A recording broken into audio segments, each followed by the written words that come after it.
Isa rin sa direktiba ni Mayor Ayo ang linisin ang Caloocan.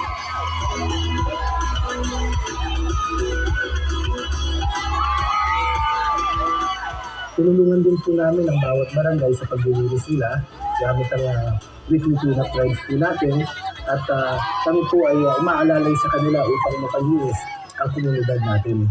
Napakahalaga po kay Mayor Ayo Malapitan na manilinis ang Caloocan. Ang nais po niya, palakasin ang aksyon at malasakit para sa Buhay ng pamahalaan.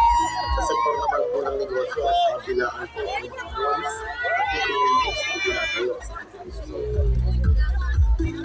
Actually, Caloocan po, iba na siya one of the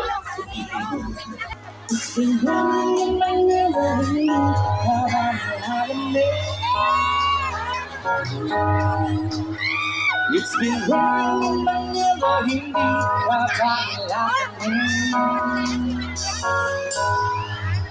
But if it's wrong, Manila, hindi kita maririnig. Kung hindi ka mag-isa, namimindi sa aking way, Manila, hindi ka magkakaroon.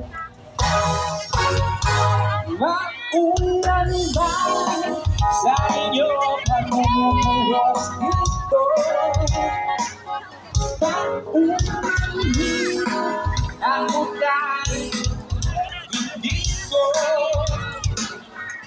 masasabayan niya pa sa pag-iit at pag-iyak, sa pag-ibag ng pagbagsang ng araw-araw, sa pag-iit na lang kita matititigan sa mata, sa pangingit ng magpapaligaw. Kung isa ka lang, iwan ng saludo,